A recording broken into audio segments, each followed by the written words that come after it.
Welcome back to our second session of our Year 2 motivational series. As we talked about our motivators in our last session, we're going to expand upon that information today, looking at very specifically how does that apply with information you already have regarding your strengths, your skills, your DISC profile, and also your communication preferences. So as we begin, as we always do, with the four components of the DISC, the D, the I, the S, and the C, we've talked about those traits and how they apply to you.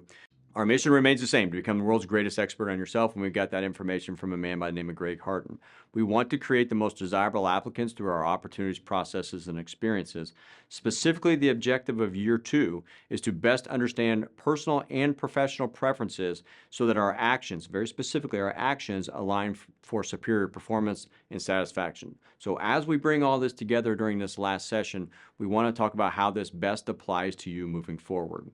So today's objective is simple. What knowledge, skills, experience, and attributes make up my menu?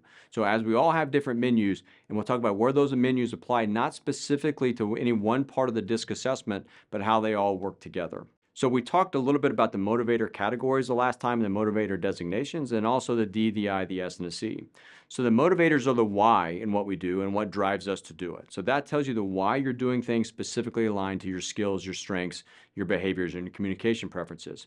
We also want to look at how a person works or performs in the specific environment they're in.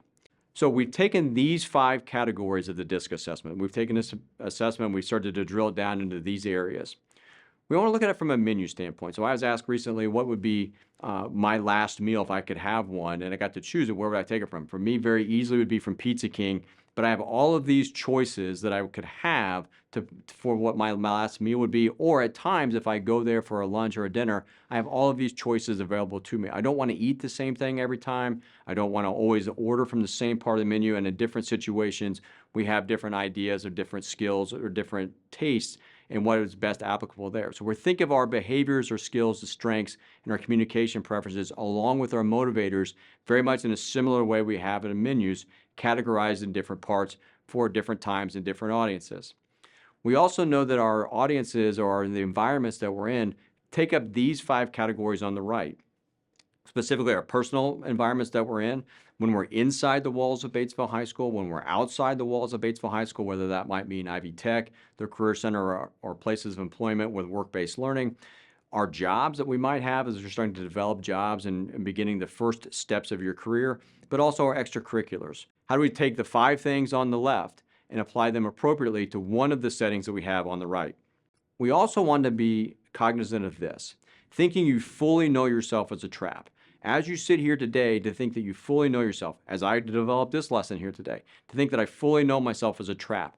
I've got to continue to look, and we've got to continue to look at how things evolve, how our skills evolve, our strengths evolve, our environments evolve, and what those things we want to take with us to the different environments and how we can grow those over time as our environments begin to change. As we begin this section, we want to work through this principle. Sometimes you become something you never saw yourself as, and it takes a while to catch up with who you are. I'll repeat that again. Sometimes you become something you never saw yourself as, and it takes a while. It takes time. This is the growth process to catch up with who you are. We also want to look at the Pareto principle. 80% of our results come from the 20% of our activities. That's a simplified approach to saying 80% of what we generate, what we do, not 100%. 80% of what we do come from 20% of our activities. We can then begin to also switch that into 20% of our skills, 20% of our strengths, 20% of our communication preferences, etc. This Pareto principle not only is applicable in school, but also applicable in our professional settings and our personal settings in any of the environments that we referenced prior. So when we look at this from your lens, what are your skills from your lens? How do you see your skills in regards to the Pareto principle? What are the 20% of your skills that generate 80% of your responses? What are the 20% of your communication preferences that generate 80% of your results? What's the 20% of your DISC profile that generates 80% of your results? What are the 20% of your motivators from your lens that generate your results? And what are 20% of your strengths that generate at least 80% of your results?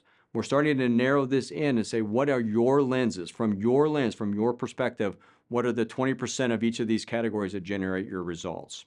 So that's today's objectives today. What knowledge, skills, experiences, and attributes make up your menu? You have all of these skills. You have all the motivators, you have the strengths, you have communication preferences. They all belong on the menu. Which ones are you going to choose throughout the time based upon the environments or settings that you're in? In our next session, we're going to look at this. What exactly do I want? Which is a key question. It's a very hard question to answer, and it's a question you'll continually ask yourself over time. What exactly do you want, and how do you determine the value that you bring into any organization? I look forward to reviewing the menu creation that you have today. What specifically are your skills, your strengths, parts of your disc profile, your communication preferences, and your motivators that make up your menu, that are go-to menu items for you in the different environments that you're part of? Thanks for going on this journey with us. I look forward to our time next week.